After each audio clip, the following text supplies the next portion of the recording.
पता है ना आज कौन सा दिन है? शनिवार को हमारे विद्यालय में क्या मनाया जाता है? ये दिसंबर माह में 5वां शनिवार है। तो ये 5वां शनिवार का आज का टॉपिक रहेगा स्वच्छता एवं साफ सफाई के संदर्भ में जानकारी, यानी कि व्यक्तिगत, जिसका पहला टॉपिक है व्यक्तिगत स्वच्छता। हम अपना स्वच्छता कैसे रखें, कैसे हम स्वच्छ रहे और हमारा समाज स्वच्छ रहे, उसके बाद हमारा पूरा राज्य देश भी सुरक्षित और स्वच्छता में रहे। विद्यालय व आसपास की साफ सफाई, यानी कि इसका भी स्वच्छता का ख्याल रखना है हम बच्चों को ही, क्योंकि हम बच्चे जब पढ़ करके जाते हैं इसका भी स्वच्छता रखेंगे तो हमारे समाज में जो है सो और लोगों को सामाजिक रूप से भी उनको भी हम अनुसारित करेंगे, आगे बढ़ाएंगे स्वच्छता के लिए। अपना व्यक्तिगत और समाज की स्वच्छता, विद्यालय की स्वच्छता, ये हम लोगों का कर्तव्य है। तीसरा है जो यहाँ सूखा कचरा और गीला कचरा, इसके बारे में, यानी कि यदि गीला कचरा है तो उसको गीला यानी कि हरा रंग के डब्बा में रखना है। 2 डब्बा होता है विद्यालय में, आप देखते होंगे, ये आपके घर पे भी रहता होगा, वार्ड मेंबर के द्वारा वहाँ दिया गया होगा तो देखते होंगे। एक हरा वाला, उसमें गीला कचरा डालना है और दूसरा है नीला, यानी कि नीला में सूखा कचरा, यानी कि दोनों को अलग अलग करके डस्टबिन में डालना है। ये दोनों है। अब इसमें कैसे, अब देखिए व्यक्तिगत स्वच्छता, ये पहला टॉपिक है। व्यक्तिगत स्वच्छता में आपको क्या सबसे पहले ध्यान रखना है, बहुत सारे बच्चों की गंदी आदतें होती है। अब क्या होता है तो आप लोग भी साथ में बोलेंगे, उंगली कान में तिनका मत कर मत कर, ओ मत कर मत कर,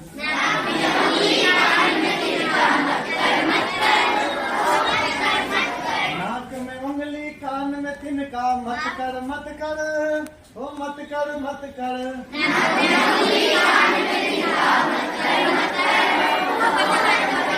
यानी कि नाक में उंगली और कान में तिनका कभी भी नहीं करना है, नहीं करना है। दूसरा लाइन क्या है, आंख में अंजन मुंह में मंजन,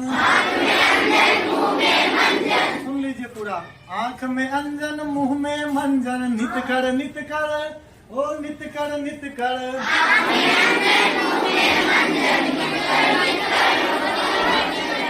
यानी कि प्रत्येक दिन, अंजन का मतलब आंखों में पानी, यानी कि सो करके उठ करके डायरेक्ट नहीं चले आना है स्कूल या विद्यालय या कोई काम नहीं, यानी कि उठ करके अंजन यानी कि जल को अपने आंखों में मारना है, ठीक है ना। आंखों में साफ सुथरा कर देना है आंख को, क्योंकि हम जो गंदगी हाथ से छू लेते हैं आंखों में तो हो सकता है बैक्टीरिया या कोई भी ऐसा बीमारी हमारे अंदर उत्पन्न हो जाए जिससे हमें इन्फेक्शन या कोई भी ऐसा बीमारी हमें हो सकता है जिससे हमें परेशानी हमारे व्यक्तिगत रूप से हो सकता है। और अगला क्या है, यानी कि मुंह में मंजन, यानी कि मंजन लेकर के प्रत्येक दिन सभी लोगों को, सभी छात्र छात्राएं को, या बड़े भी होते हैं तो जल्दी जल्दी खाने के चक्कर में समोसा कोई खा जाएगा तो जल्दी जल्दी जो है सो खा लेते हैं बिना मुंह धोए, तो नहीं, मंजन लेकर के मुंह का सफाई भी प्रत्येक दिन ब्रश करके तब विद्यालय। व्यक्तिगत सुरक्षा में क्या होता है ना, एक तो ये ख्याल रखेंगे सर्वप्रथम। दूसरा रहता है, अब जैसे मेरा हाथ है, अभी हम बहुत सारे काम करके आए हैं तो ऐसे ही हम खाना खाने के लिए बैठ जाएंगे। मिड डे मील में खाना बनता है ना स्कूल में, विद्यालय में समय पर बनता है ना, सब लोग खाते हैं ना। तो उसमें क्या होता है ना, हम लोग उस गंदे हाथ से खाने के लिए चले जाते हैं, तो ऐसा नहीं करना है।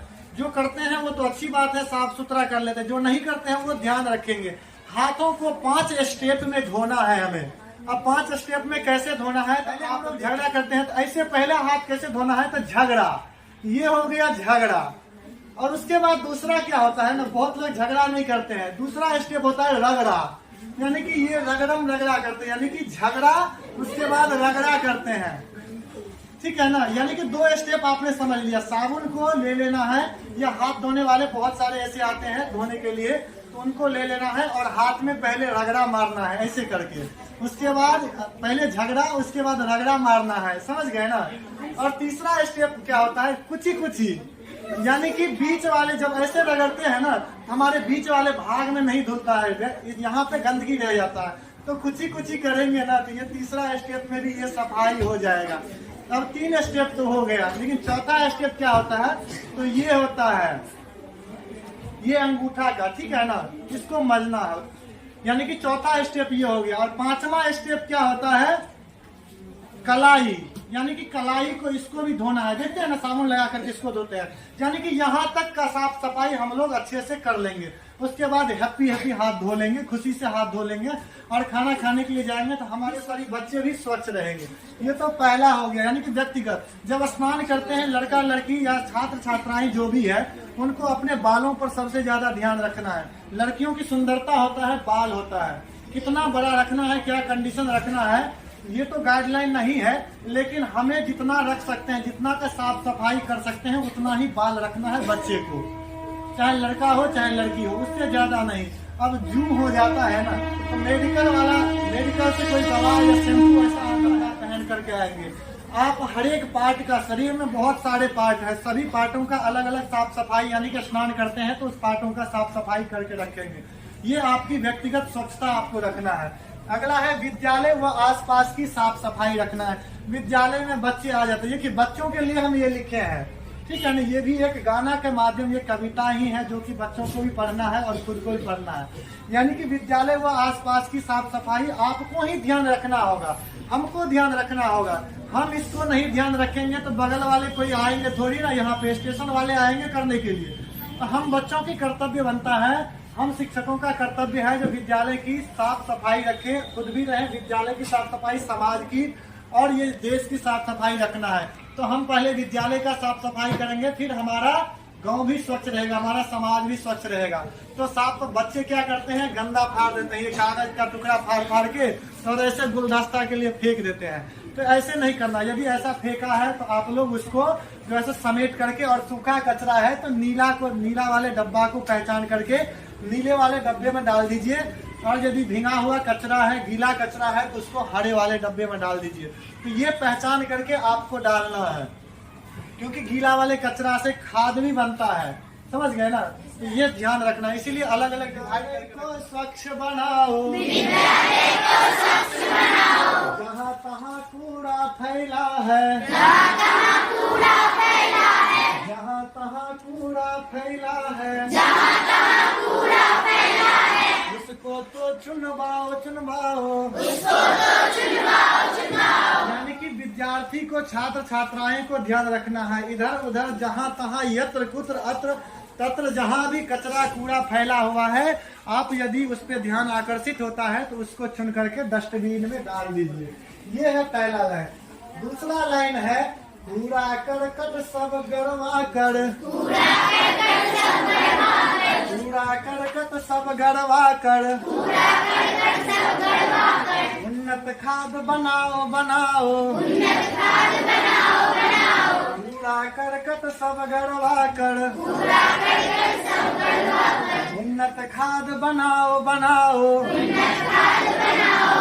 यानी कि गीला कचरा जो होता है ना, इधर उधर जहाँ भी देखते हैं, उसको जो है सो आप हरा वाले डब्बा में डाल दीजिए। अभी बताए ना आपको, गीला कचरा से यानी कि उन्नत खाद बना सकते हैं, ठीक है ना। और खाद बनेगा तो हम जो वृक्ष का रोपण करते हैं वो भी आगे दिया हुआ है, उसमें वो खाद काम दे देगा। वहां पे यदि एक जगह रखेंगे, मिट्टी में गाड़ देंगे तो क्या होता है ना, यत्र तत्र जहाँ भी हम लगाते हैं वृक्ष, पेड़ पौधे लगाते हैं, उसमें उन्नति होगा, वो भी बढ़ेगा। और वृक्ष जो होता है हमारे पर्यावरण को शुद्ध करता है, यानी कि ऑक्सीजन जो है सो छोड़ता है और कार्बन डाइऑक्साइड लेता है, नहीं यही होता है ना वृक्ष, ठीक है। अगला लाइन पढ़ेंगे, जहाँ तहाँ फल फूल लगा कर, जहाँ तहाँ फल फूल लगा कर, पर्यावरण बचाओ, पर्यावरण बचाओ।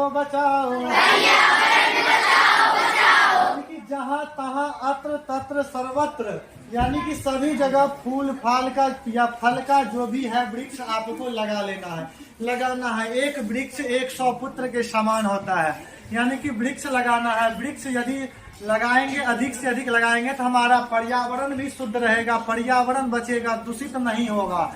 तो ये ख्याल रखना है। एक वृक्ष को काटने पे 100 वृक्ष लगाने का जो है सो बाद जो है सो उसकी पूर्ति होती है, तो ये ध्यान रखना है। अगला लाइन है, विद्यालय को स्वच्छ बनाओ, विद्यालय को स्वच्छ बनाओ, चारों तरफ तुम पेड़ लगाकर, चारों तरफ तुम पेड़ लगाकर,